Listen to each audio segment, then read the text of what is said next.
पहला number question है 1857 के विद्रोह के बाद भारतीय फौज के नवगठन के लिए किस आयोग का गठन हुआ था? तो ये आपको बताना है। देखिए कौन सा ऑप्शन सही होगा। पहले नंबर क्वेश्चन का जो सही आंसर है ऑप्शन 3 सही है। पील आयोग का गठन किया गया था। 1857 का जो विद्रोह हुआ था उसको दमन करने के बाद ब्रिटिश सरकार ने भारतीय फौज के नव गठन के लिए एक आयोग का गठन किया था जिसका नाम है पील आयोग, जिसने सेना के रेजिमेंटों को जाति, समुदाय और धर्म के आधार पर विभाजित किया था। यूरोपीय सैनिकों की संख्या जो 1857 से पूर्व 45,000 थी, अब वो 65,000 कर दी गई थी तथा भारतीय सैनिकों की संख्या कितनी थी? आपकी 2,38,000 से घटाकर 1,40,000 कर दी गई थी। ठीक है। बंगाल में यूरोपीय सैनिकों का भारतीय सैनिकों से अनुपात जो था वो 1:2 था, उसका अनुपात रखा गया था और मद्रास तथा बम्बई में 1:3 रखा गया था। तो ये इससे संबंधित कुछ फैक्ट थे। चलिए आगे देखते हैं। सेकंड नंबर क्वेश्चन देखेंगे। राधा स्वामी सत्संग की स्थापना किसने की थी? ये आपको बताना है। देखिए कौन सा ऑप्शन सही होगा। सेकंड नंबर क्वेश्चन का जो सही आंसर है ऑप्शन फर्स्ट सही है। शिव दयाल साहब ने की थी। अब जो राधा स्वामी सत्संग आंदोलन था इसकी स्थापना जो की गई थी वो 1861 में आगरा के एक महाजन या बैंकर थे, तुलसी राम, जो शिव दयाल साहब या स्वामी जी महाराज के नाम से लोकप्रिय थे। इन्होंने ही इसकी स्थापना की थी। चलिए आगे देखते हैं कौन सा क्वेश्चन है। तीसरा नंबर क्वेश्चन है। तीसरा नंबर क्वेश्चन देखेंगे। इंडिपेंडेंस लीग की स्थापना किसने की थी? ये आपको बताना है। देखिए कौन सा ऑप्शन सही होगा।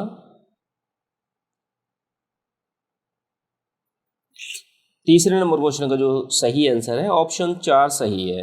इंडिपेंडेंस लीग की स्थापना रासबिहारी बोस ने की थी और रासबिहारी बोस ने इंडिपेंडेंस लीग की स्थापना जो थी वो 14 जून से 23 जून 1942 बैंकॉक सम्मेलन इसके विधिवत रूप में प्रदान किया गया था और सुभाष चंद्र बोस जी को इसमें आमंत्रित भी किया गया था। ठीक है। और इसमें हुआ क्या था कि 1942 में ही इसका सम्मेलन आयोजित किया गया था और वहीं पर इसकी स्थापना हुई थी। कहाँ पर? टोक्यो में। चलिए आगे देखते हैं। चौथा नंबर क्वेश्चन देखेंगे हम लोग।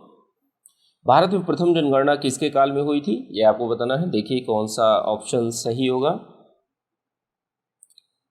चौथे नंबर क्वेश्चन का जो सही आंसर है ऑप्शन सेकंड सही है। लॉर्ड मेयो के काल में भारत में प्रथम जनगणना हुई थी। लॉर्ड मेयो के काल में। लॉर्ड मेयो का काल जो था वो 1872 में प्रथम जनगणना कराई गई थी। उस समय लॉर्ड मेयो का काल था और जनगणना 10 वर्षीय क्रमिक आकलन पर दोबारा जब कराई गई थी तो जो दूसरी वाली जनगणना थी वो प्रथम नियमित जनगणना थी। तो 1881 में लॉर्ड रिपन के काल में हुई थी। कब हुई थी? 1881 में। ध्यान रखिएगा। चलिए आगे देखते हैं। पांचवा नंबर क्वेश्चन देखेंगे हम लोग। आकार की दृष्टि से पृथ्वी पर सबसे बड़ा सक्रिय ज्वालामुखी कौन सा है? देखिए स्ट्रोम्बोली या माउंट एटना, मौना लोआ या किलायू, कौन सा ऑप्शन सही होगा। पांचवें नंबर क्वेश्चन का जो सही आंसर है ऑप्शन 3 सही है। मौना लोआ है। मौना लोआ जो है आकार की दृष्टि से सबसे बड़ा सक्रिय ज्वालामुखी है और जो कि हवाई द्वीप पर स्थित है मौना लोआ। और माउंट एटना जो है आपका, माउंट एटना ज्वालामुखी जो है इटली के सिसिली द्वीप पर स्थित सक्रिय ज्वालामुखी है। स्ट्रोम्बोली जो है भूमध्य सागर में स्थित है। सिसिली के उत्तरी में लिपारी द्वीप है उस पर स्थित है और ये भी सक्रिय ज्वालामुखी है। और वर्तमान में सर्वाधिक सक्रिय ज्वालामुखी किलायू है, लेकिन ये आकार की दृष्टि से पूछा गया है तो आकार की दृष्टि में मौना लोआ माना जाता है। चलिए आगे देखते हैं कौन सा क्वेश्चन होगा। छठवां नंबर क्वेश्चन है। भूकंपीय तरंगों में किसकी प्रकृति ध्वनि तरंगों की भांति होती है? तो ये आपको बताना है। देखिए कौन सा ऑप्शन सही होगा। छठवें नंबर क्वेश्चन का जो सही आंसर है ऑप्शन फर्स्ट सही है। प्राथमिक तरंग की। प्राथमिक तरंग को अनुदैर्घ्य तरंग भी कहते हैं। इनकी प्रकृति जो होती है वह ध्वनि तरंगों की भांति होती है और ये तरंगे जो होती हैं वो सबसे अधिक होती हैं, ठीक है, अधिक तीव्र होती हैं। प्राथमिक तरंगें पृथ्वी के प्रत्येक भाग पर यात्रा करती हैं, एक चीज ध्यान रखिए। और प्राथमिक तरंगें जो होती हैं गति सबसे अधिक भी होती है, ठीक है, इसलिए ज़्यादा ट्रैवल करती हैं जल्दी से। और ये तरंगे जो होती हैं ये सबसे पहले धरातल पर पहुंचती हैं। ये ठोस, तरल, गैस तीनों प्रकार के माध्यमों से गुजर सकती हैं, इतना ध्यान रखिएगा। चलिए आगे देखते हैं कौन सा क्वेश्चन है। 7वां नंबर क्वेश्चन देखेंगे हम लोग। विषुवत रेखा, कर्क रेखा और मकर रेखा किस महाद्वीप से होकर गुजरती है? तो ये तीनों रेखाएं किस महाद्वीप से होकर गुजरती हैं ये आपको बताना है। देखिए कौन सा ऑप्शन सही होगा। 7वें नंबर क्वेश्चन का जो सही आंसर है ऑप्शन 3 सही है, ठीक है। अफ्रीका महाद्वीप से तीनों रेखाएं गुजरती हैं। अब देखिए अफ्रीका जो है एशिया के बाद विश्व का सबसे बड़ा महाद्वीप है, एक चीज ध्यान रखिए। और दूसरी चीज क्या है कि यहाँ से मतलब अफ्रीका महाद्वीप से कर्क रेखा, मकर रेखा और विषुवत रेखा तीनों रेखाएं गुजरती हैं। और जो अफ्रीका में देशों की संख्या है वो टोटल है 54, 54 देश हैं अफ्रीका में। चलिए आगे देखते हैं। 8वां नंबर क्वेश्चन देखेंगे हम लोग। किस देश के साथ भारत का सर्वाधिक सीमा विस्तार है? तो ये आपको बताना है। देखिए कौन सा ऑप्शन सही होगा। पाकिस्तान, बांग्लादेश, नेपाल, चीन, किसके साथ में? 8वें नंबर क्वेश्चन का जो सही आंसर है ऑप्शन 2 सही है। बांग्लादेश के साथ में सर्वाधिक सीमा विस्तार है, कितना है? 4096 किलोमीटर का है, ध्यान रखिएगा। 4096 किलोमीटर की सीमा बांग्लादेश के साथ में भारत की मिलती है, जो कि सर्वाधिक है, सबसे ज़्यादा है। चाइना की कितनी मिलती है? चाइना की आपकी 3488 मिलती है, किलोमीटर है ये, 3488 किलोमीटर, 3488 किलोमीटर। और नेपाल के साथ कितनी मिलती है? 3223 किलोमीटर मिलती है। और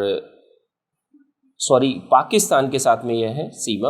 और नेपाल के साथ में जो मिलती है, नेपाल के साथ में जो सीमा मिलती है वो 1751 किलोमीटर मिलती है, ठीक है। चलिए आगे देखते हैं कौन सा क्वेश्चन है। 9वां नंबर क्वेश्चन देखेंगे। बांगर एवं खादर किस प्रदेश की विशेषता है? आपको बताना है बांगर एवं खादर किस प्रदेश की विशेषता है। तो देखिए कौन सा ऑप्शन सही होगा। तराई क्षेत्र, कांप क्षेत्र, भाबर क्षेत्र या डेल्टा क्षेत्र। 9वें नंबर क्वेश्चन का जो सही आंसर है ऑप्शन 2 सही है। कांप क्षेत्र की यह विशेषता होती है। कांप प्रदेश जो होता है वो गंगा की जलोढ़ से हुआ है और ये सख्त चिकनी मिट्टी की भांति होता है। कांप या जलोढ़ मिट्टी को 2 भागों में बांटा जाता है, पहला बांगर होता है, दूसरा खादर होता है, ठीक है। बांगर क्षेत्रों में क्या होता है कि प्रायः नदियों का पानी नहीं पहुंच पाता, इसमें चूना युक्त कंकड़ की प्रधानता होती है और कृषि के लिए उपयोगी नहीं होता। जबकि खादर क्षेत्र में क्या है, नदियों का पानी प्रतिवर्ष आने से यहाँ की मिट्टी जो होती है वो नवीन रूप से जलोढ़ के रूप में होती है और यह उपजाऊ भी होती है, ठीक है। ये कृषि के लिए उपयुक्त भी मानी जाती है, ठीक। चलिए आगे देखते हैं। 10वां नंबर क्वेश्चन है, लास्ट नंबर क्वेश्चन है आज का। कौन सी नदी सिंधु तंत्र का हिस्सा नहीं है? तो आपको बताना है। देखिए कौन सा ऑप्शन सही होगा। 10वें नंबर क्वेश्चन का जो सही आंसर है ऑप्शन 3 सही है। भागीरथी जो नदी है वो सिंधु तंत्र का हिस्सा नहीं है, ठीक है। और बाकी सतलज, झेलम और ब्यास ये सारी नदियां सिंधु तंत्र का हिस्सा हैं। चलिए ठीक है दोस्तों, ये टेस्ट सीरीज आज की हम लोगों की समाप्त हो गई।